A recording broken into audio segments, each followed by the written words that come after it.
Hi everybody, I'm Peretz Baruch Eichler. I'd like to welcome you once again to this edition of Shol Meshiv with Harav Leib Trapper Shlita. And we've got some very exciting things to talk about today. On deck first, Shomrei Erev Shabbos Kodesh, the concept of watching, guarding, protecting, and being active in the mitzvah of Erev Shabbos. We all know about the mitzvah of keeping Shabbos, but what about Erev Shabbos? Is there something that we need to know that we're deficient in that might help us in terms of our Shmira Shabbos? In fact, that's a mitzvah lifnei atzmo in and of itself. Rav Leib, thank you so much for joining us again. It's such a privilege and a schus to have you with us. Could we talk about something which I know is a very important topic now in Eretz Yisrael, particularly it's become very important, and you yourself have taken it upon yourself to help inform us about the importance of the mitzvah of Shmiras Erev Shabbos. Is it in fact a mitzvah lifnei atzmo in and of itself that a person should be careful or do something differently about Erev Shabbos? I mean, what's so radically different about that than just waiting for Likvention, getting everything together, and then just jumping into Shabbos?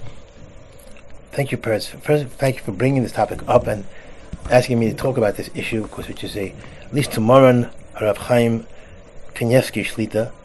It's a very important issue, and he's been championing this issue in so many ways in different places, and he actually is encouraging me to do this and speak about it in many, many places about Shmiras Erev Shabbos, as he calls it.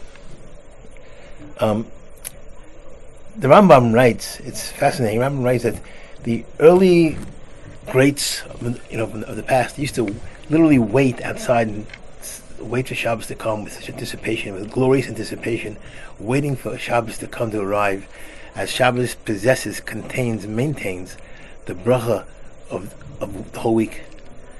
Look at Shabbos, let's confront Shabbos, let's run to Shabbos.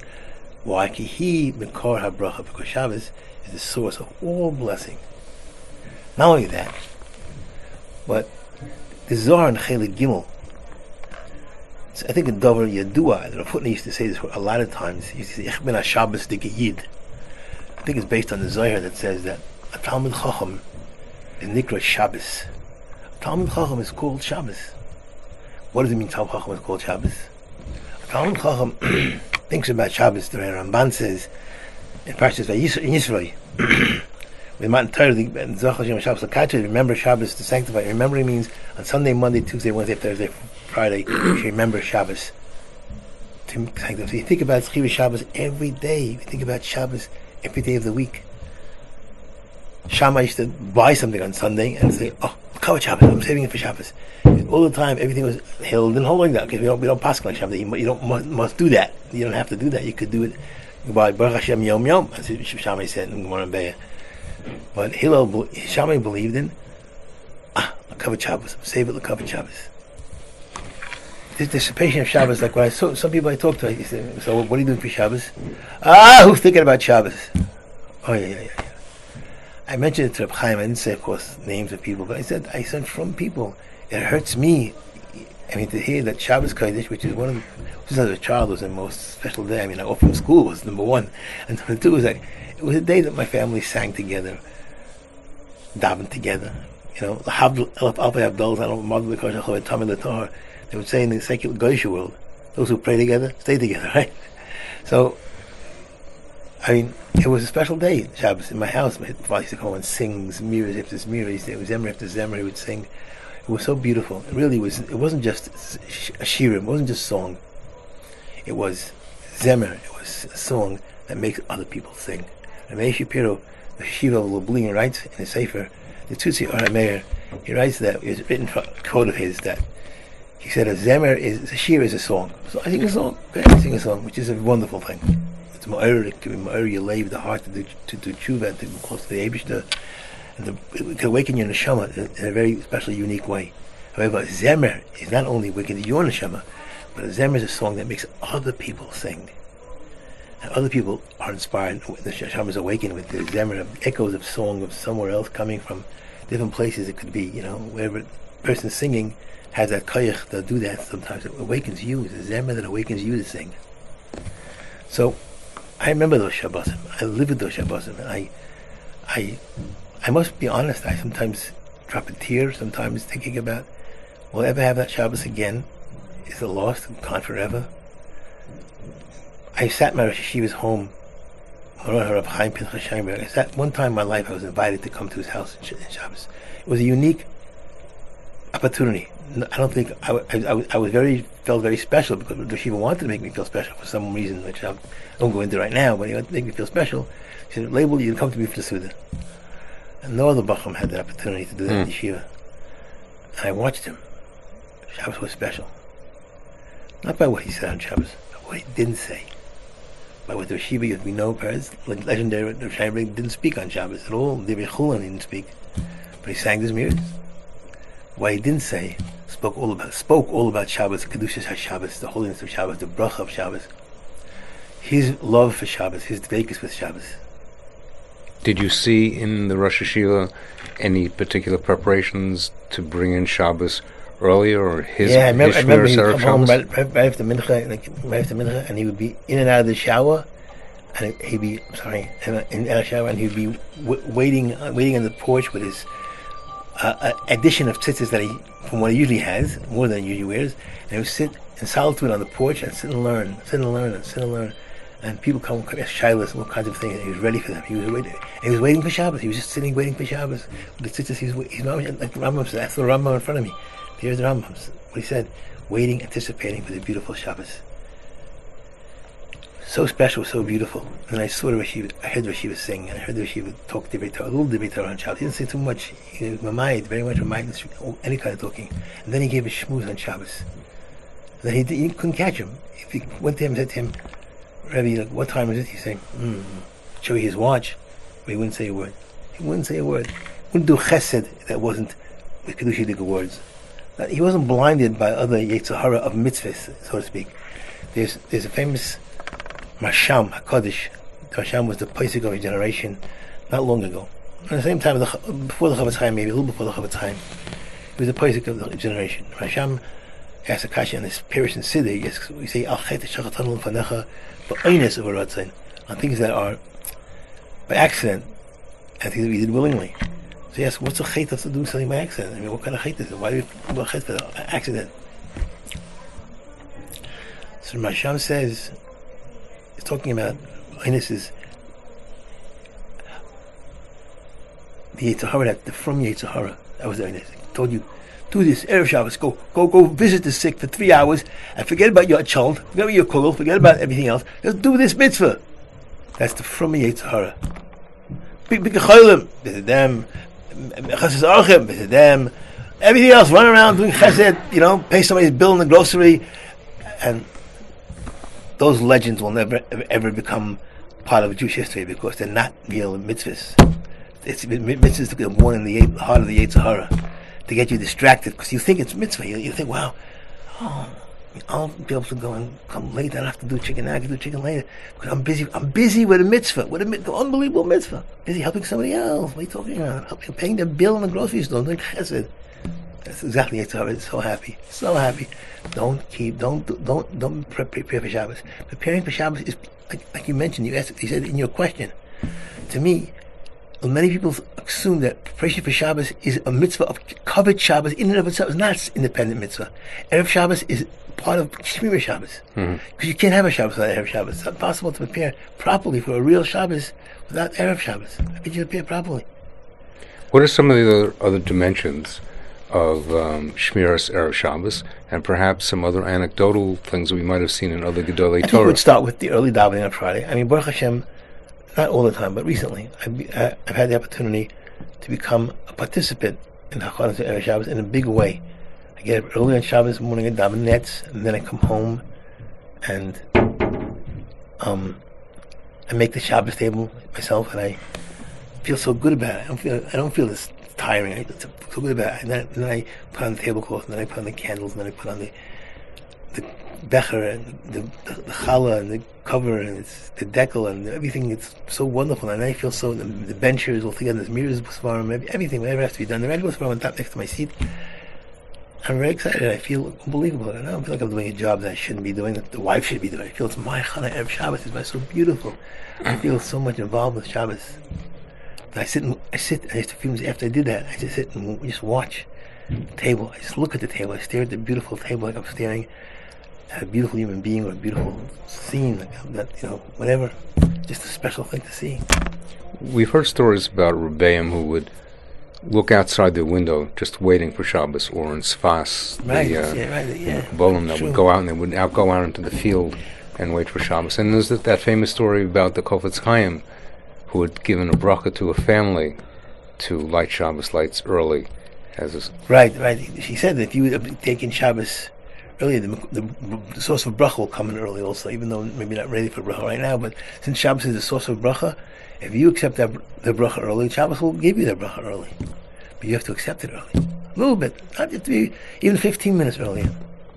People are so busy with the Yetzer Hara's mitzvahs rather than the Yetzer Torah's mitzvahs that they don't really, they cannot go and understand the difference. They want to do the Yetzer. It's easier to do the Yetzer Hara's. When I call up and I hear a person tell me, I don't know what's going to be on Shabbos. I don't know. It's Wednesday morning, Wednesday night. What do for Shabbos? I know Shabbos is far away from it, a day and a half away. What are you talking about? I drive me like, wow.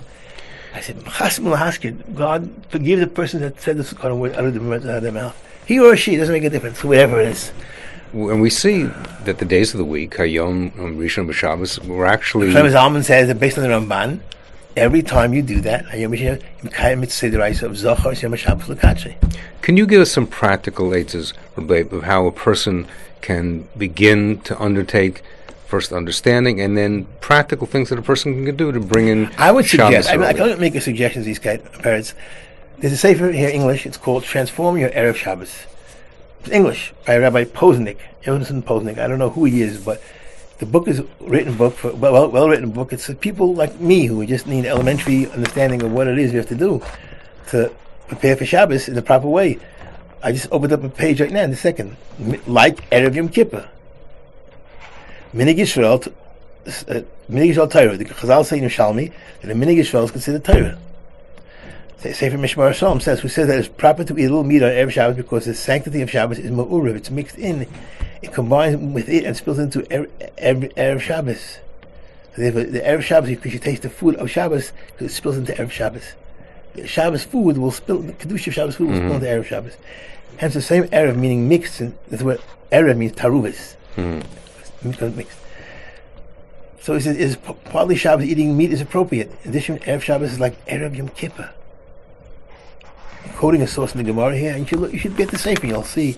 Maybe it'll inspire you in your heart to want to try to do this. I mean, not everybody can have 6 children or 6 spouses or whatever, but they can. But for those who can, those who want to avoid that, maybe perhaps this is a way to avoid it by accepting yourself the Makar HaBracha, from the Makar HaBracha, accepting a bracha, refuah, yeshuas, and who knows what else.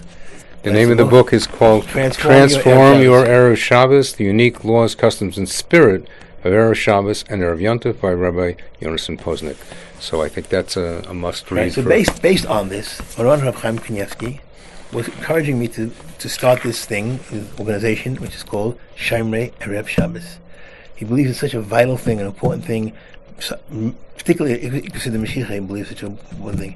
So we're moving ahead with it. My partners who are interested in this Kedushas HaShabbos, and Rav Chaim Kanievsky speaks the Ruach Hashem B'fiv, the Spirit of God is in his mouth, and he has only things to say that are important and are proper about these kind of things. Based with Hashem.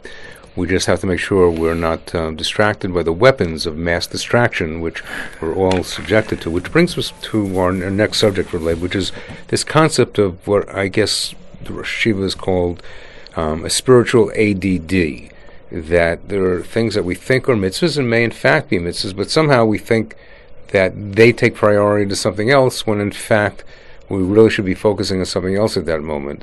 I guess it's an apt term that we become so distracted. We think, oh no, I'm going to do this and I'll do that and do that, and instead of really focusing on something that is the mitzvah of the moment, and we all succumb to that. Right. So can we define the problem a little better and what the cure for it is? Yes, I think, my dear, parents, the problem partially is And even those who do mitzvahs, for some reason, feel they need to do it in a convenient way. Convenience is a very important feature of life today. And the Yetzer Hara, in this Galus, the Yetzer Hara is just rolling over us with this concept of things like convenience. Is it convenient for you to do Erev Shabbos early? Is it convenient for you to go to a minyan of Bnei Torah, of yeshiva people, or is it easy to go to 10 o'clock minyan with people who are not so religious? Is it convenient? What's convenient? What's better? Can't you find a heter? So the lechatchila of life. I'm talking to myself, parents. I'm talking to myself and people. Maybe I'm no better than anybody else for this. We have to learn to live life lechatchila. A Yiddish guy has to become lechatchila. I mean, if you don't care about Olam Haba being lechatchila b'diavad, imagine if Kadosh Baruch Hu told you you can do it b'diavad. You have Olam Haba. You have a b'diavad piece of Olam Haba. It'll be burnt in the corners. It'll be twisted in the middle. Have little grooves in the outside. Olam Haba. A couple of Rishayim will be around you. It'll smell very bad, but you won't be affected by it. But you'll smell bad. So if you do things lechatchila, I'm not saying it has to be done with a hidush of hidurim. I'm saying lechatchila, do mitzvah lechatchila. L'mashal.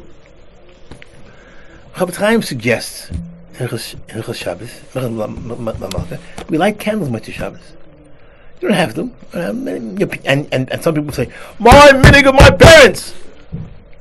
They didn't like candles. Okay, they didn't like. Maybe if they would know the importance of the lechatchila of the Chafetz Chaim saying it's maybe an important thing. They're like, what is the big deal to put on candles? 2 candles on Motzei Shabbos. No brachas required. No. It's just light 2 candles on Shabbos, Motzei Shabbos. Look small, make it small. You can put it out. You want to sleep, you can put it out if you know. But covered Shabbos. The reason why they want the candles, they said according to Rambam Shita that the whole point of Malka is to mechabed Shabbos going out and as its way in. So just like candles in Erev Shabbos is covered Shabbos, candles on Motzei Shabbos is covered Shabbos as well. So Mechaber Shabbos again. What is such a difficult thing? Baruch Hashem, my Rebbetzin, to a great credit, maybe you should give her the credit for this wonderful thing. She was Kabbalah. She's very excited. She loves the look of the candles, and she's excited. She feels it's Motzei Shabbos, it's not just Motzei Sunday. It's Motzei Shabbos. But it's Motzei Shabbos. So I'm giving it mashal, other mashal of lechatchila also, and a lot of mashal on the chaver lechatchila, the makom lechatchila, on the atzmai lechatchila, the man himself lechatchila, what the Eibishter wants you to do. I mean, we could wear b'diavad the ketzitzis, we could wear. We can do a lot of mitzvahs b'diavad. But why? If you can do lechatchila, if you can, and it's not a problem. You talk about somebody who's kind of a difficulty with Yiddishkeit in general. Of course, you should tell them to b'diavad because that's good. It's okay. Mm-hmm. But somebody who can adopt the lechatchila, then why not? What's the big deal? I mean, what is such a big deal about doing the lechatchila? You get Olam Haba lechatchila. I mean, lechatchila piece of Olam Haba is ripe, juicy, it's succulent, it's delicious, it's mamish, the most beautiful thing in the world. One wind blow of Olam Haba is with all the gashmish in the whole world you ever had put together. You can imagine sitting somewhere in Malibu, California, facing the ocean, and a breeze coming in on a hot day, and mamish drinks brought to you from every other type in the world. 1 second of Olam Haba is worth all that. So, what's the big deal of doing a lechatchila? Be caught up with the Yetzer Hara, the mitzvahs. He says he doesn't want you. He says, parents, leib chopper, don't do it. But yeah, it's okay. Do this, but it's all right. If something else, comes up, okay. So you have to. If the person you know can't do the lechatchila for whatever reason it may be, emotionally or whatever it may be, okay, that's understandable. But otherwise, why not? How do you tell the Eibishter? Okay, you're right. It's okay. But if we all live to 150, 180, we should live to. I mean, go to the Eibishter Shemaim and tell you. Was it hard to do lechatchila? You only did the evidence. Hard. I can't say it was hard, but it wasn't easy. But it wasn't hard. So what can you do? I mean, I just want to know. Which part of Olam Haba should put you in. There's a lechatchila place, there's the evidence place, and there's TORAH place. So, I'm not sure where you belong. Speaking of TORAH, we're at a time now. We're in closing the end of the first Adar Rishon. Now we're coming into Adar Sheni, which means it's full speed ahead toward Purim coming up upon us. And I know that there are so many things that are applicable, which also apply to this idea of doing things like Chila, not b'di'evid, and that we shouldn't be involved in the ADD of being distracted from when the really earnest, genuine meaning of particularly important mitzvahs of the day. Every mitzvah of the day is important to Purim. But what are the things that we might be remiss in, that we should focus on, concentrate on in preparation for Purim and on the day itself in terms of the etzem mitzvahs of the day and doing them lahatchila? Parents, I forgot to mention before, which is, I guess, the segue you answered me, you asked it now, it's beautiful. Let me tell you the story the Panim Rav said right after the 6-Day War. He talked about what Galus makes us, what does to us, Galus. And this whole Chatchilim and everything comes from the result, the consequence of Galus. Exile kind of like pushes us in a situation where everything is difficult. Difficult and dark. And very dark. It's dark. Because it's dark, it becomes difficult. I don't see what the benefit is in making mitzvahs and days and Hidur and what. So I want to share with you this. I heard this from the Paramedic myself. He said as follows. He told a story about a man who's called in Yiddish called a poyer. A poyer means a person who was a farmer. He wanted to get some things for his farm. So he went into the village, into town village. He went into the village where they had stores. And he first wanted to get a pair of overalls. So he goes in the store. He says, "Do you have overalls my size? I'm a tall guy. You have overalls my size?" He says, "Your size is not the problem, but we don't sell suits here. We don't sell overalls." Get out. Forget about it. He leaves the store. He goes. He wants to get some pots. But he likes pottery pots. He doesn't like the pots that you made from silver and the whole kind of. Don't like the tarnished pots. He wants real pots made from earthenware. So he goes into the store and they say to him, "Well, we don't sell that. That's like 1,000 years ago." He walks out despondent again. Then he sees a place in the corner. They're kind of a bazaar. They were auctioning some stuff in the corner. So he sees it selling all kinds of, knickknacks in the corner. So he sees a flashlight and he picks up the flashlight, pushes it, light goes on, pushes it back, light goes off. It's help me in a dark place like where I live in the farm. It could be very useful. You've never seen one. We've been right. Never saw it. And he thinks it could be very useful in a dark place. When I go, I sometimes have to leave and I can't see. I have to go with my eyes like this and be careful. So this is way much easier. So he buys this thing. He likes it. He's happy on his new find that he found, this flashlight. Then he was walking and he sees there's people lined up to go into a thing which is called a theater. He didn't know what theater. Somebody told him it was a theater. What they do there, they show films and kind of things. So he says he wants to see the theater. So he goes in. He pays what he has to pay to get in. And it's dark in the theater. And he sits down. Okay. All of a sudden, noise, and the shades open up, and there's a movie coming on, whatever. And so he takes his flashlight and shines it on the movie. The person in front of him, like five rows up front, says, "Shut that flashlight! Let's go to Panas!" Then in the Rit. So he says, I want to see. I want to see. I says, the chorus from the back, "Shut that flashlight!" He says, "I want to see." And people are screaming and yelling at him, "Shut that flashlight!" So someone has the intelligence to realize there's a better way to do this. Somebody walks over to the man and says to my dear friend, in this theater, we could see rak b'choshech, only when it's dark. Only when it's dark. Only when it's dark. You can't see good when it's not dark. Olam Hazeh, today, if anything, the time that the world was made in Olam Haba, but now it's not that way. It's Olam Hazeh in Gullus, deep, dark Gullus, like you mentioned with birds. So if it looks beautiful in the darkness, it looks beautiful. But when Nebuchadnezzar shines the light of Ruchnis B'ez Hashem B'Koreb Gemeinu Mashiach Tzidkeinu, it'll fade, it'll dim, become dark again. Nothing is not going to be valuable to you.